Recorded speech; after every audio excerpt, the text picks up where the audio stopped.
La situation précaire de l'Afrique francophone soulève de nombreuses questions.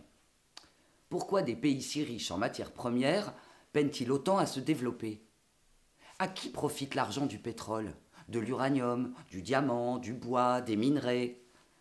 Comment expliquer la présence permanente de l'armée française dans ces anciennes colonies? Et pour quelles raisons le gouvernement français reçoit-il régulièrement, avec tous les honneurs, des dirigeants africains parvenus au pouvoir par des coups d'État ou des élections truquées?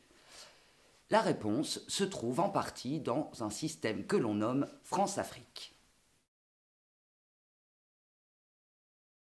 Le terme de France-Afrique désigne le système politique et institutionnel ainsi que l'ensemble des réseaux plus ou moins opaques qui permettent à la France de garder la mainmise sur ses anciennes colonies.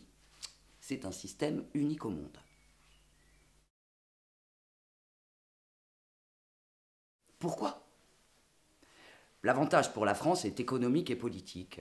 La France-Afrique garantit à la France son accès aux matières premières stratégiques, pétrole, uranium, minerais, ainsi qu'aux cultures de rente, coton, bois, plantations agricoles.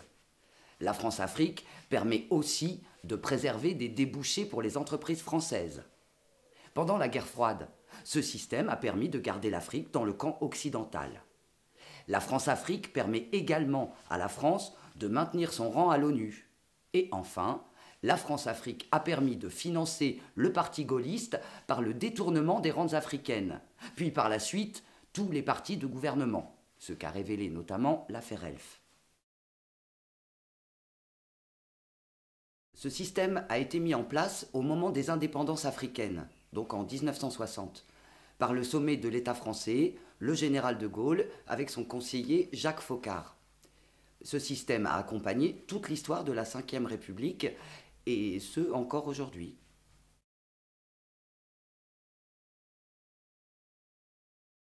Ce néocolonialisme se traduit par le pillage des matières premières, la corruption, le détournement de l'aide au développement, le soutien aux dictatures et les trafics en tout genre. Il s'opère par ailleurs avec la complicité de nombreux chefs d'État africains, amis de la France. Il s'agit en fait de chefs d'État installés au pouvoir par la France et acquis à ses intérêts. Emmanuel Macron ne s'en est pas caché en avril 2021 lorsqu'il s'est rendu aux funérailles du président tchadien Idriss Déby, saluant la mémoire d'un ami courageux de la France. Il a ensuite adoubé la prise de pouvoir par le fils du dictateur tchadien. Pour maintenir ses amis au pouvoir, tous les moyens sont bons.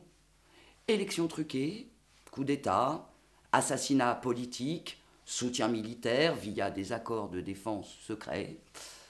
Globalement, la France-Afrique repose sur 3 piliers. La coopération militaire, l'aide publique au développement et le franc CFA.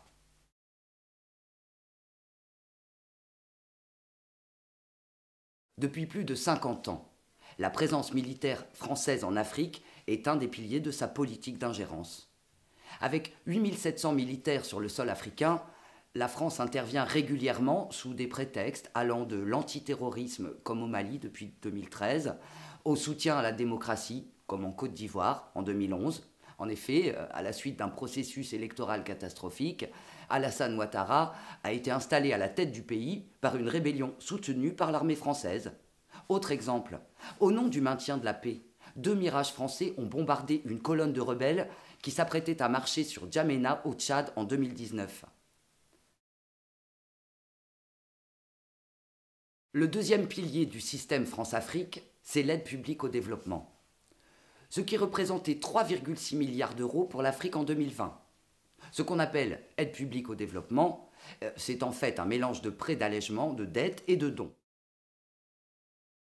Et dans le calcul des dons, la France comptabilise les frais d'accueil des réfugiés en France, le coût des étudiants africains en France, les dépenses visant au rayonnement culturel et à la promotion du français. Bon, en clair, l'aide au développement, c'est un outil de tutelle au service des intérêts de la France et de ses entreprises. Le franc CFA, c'est la monnaie imposée par la France à ses anciennes colonies depuis 1960. Elle est fabriquée en France. Le franc CFA lie 15 pays d'Afrique à la France et les empêche d'être souverains économiquement, tout en permettant à la France de contrôler leur politique monétaire. Le franc CFA, c'est la dernière monnaie coloniale encore utilisée dans le monde. Les conséquences du système France-Afrique sont dramatiques. Dictature, crimes, guerre, pauvreté, migration, pollution se développent sur le continent, tandis que l'impunité des acteurs militaires, économiques, politiques français est garantie, même lorsqu'ils vont jusqu'à se rendre complices de génocide, comme au Rwanda en 1994 lors du génocide des Tutsis.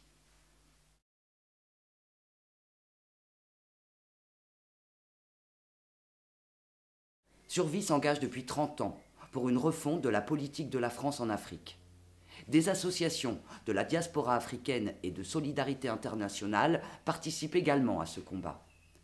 Ensemble, ils demandent une diplomatie qui soutienne les peuples, le retrait de l'armée française d'Afrique, la fin du pillage et la transparence économique et fiscale, un véritable contrôle parlementaire de la politique étrangère, une justice indépendante et la fin de l'impunité. Informons-nous et mobilisons-nous.